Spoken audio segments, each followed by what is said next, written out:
เป็นไหนแซ่บบ่แซ่บบ่หรอกยกโป้นี่ติแซ่บยกโป้นะ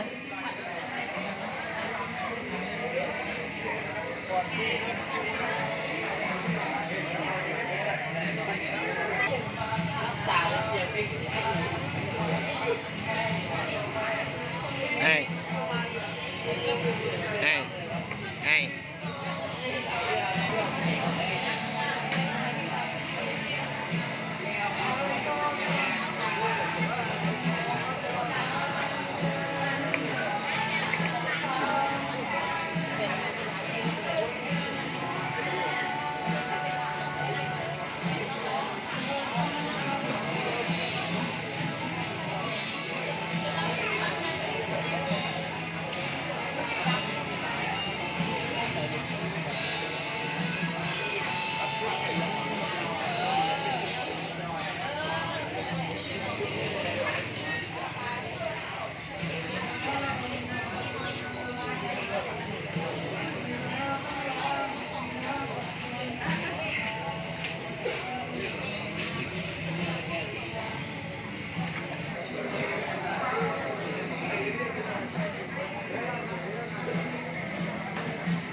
จำแจ้วที่บ้านเนี่ย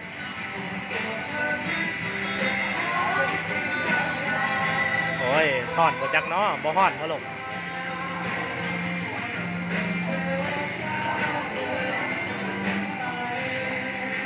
เป่าเนี่ย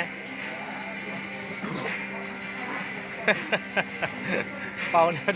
ทั้งเป่าทั้งไอเว้ย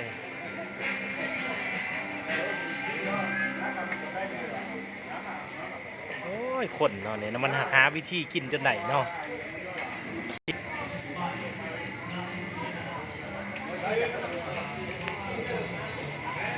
หลายผลบอ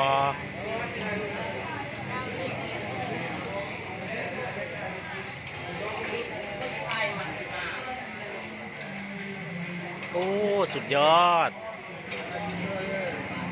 เอาลงบ่ลงเอาลงบ่โอเคให้โอเค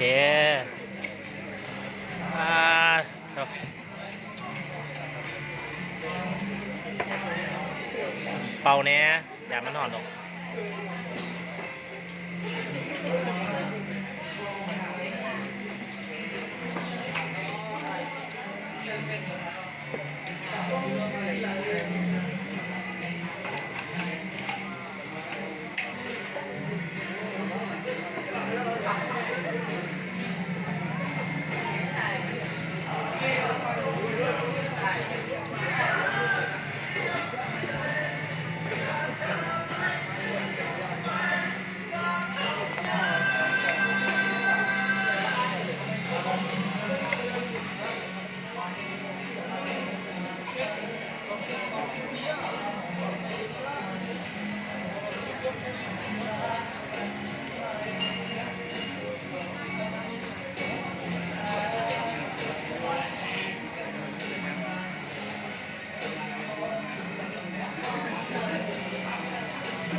ครับ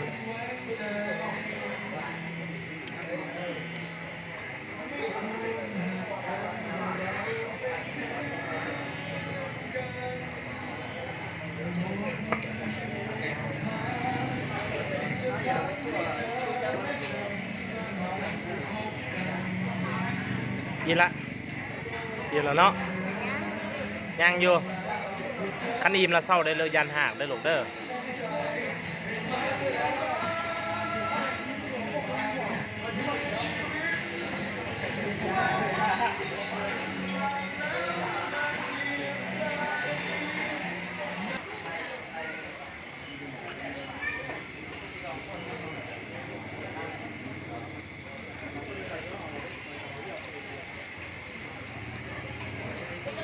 โอ้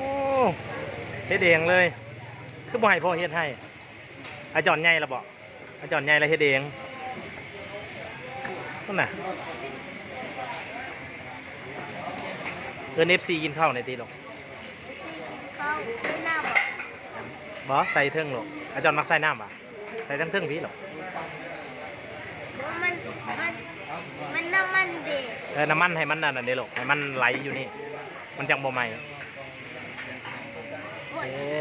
สร้างมันบ่เป็นหยังหรอกเพื่อน FC เนี่ยดี FC มาเด้อกินซีนดาดอาจารย์มากกว่าหรอกติ้งขาในยันยุ่งนะโอ้คุณมาใส่ตอนใหญ่แต่บาทนี่โอ้ตอนพ่อป่ะตอนของพ่อป่ะตอนพ่อหรือตอนในจอนเอาน้ำแข็งให้เอาไอ้แม่เบี้ยขนาดนั้นเอาตื่นบอกมึงเอาน้ำแข็งให้สร้างตื่นในแม่น้องเบี้ยป้าเมียนกระซังหรอกป้าบ่เป็นหยัง โอ้ยโดนแทง พอแล้ว โดนแทง ติ้งขาในลูกยันยุ่งติ้งขาใน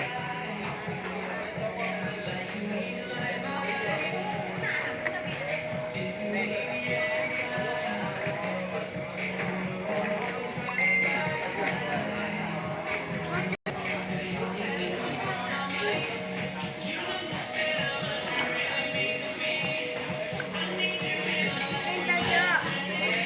เอาเชิงตับจอกเอา เฮ้ย โอ้ตับจอกก็พอปะ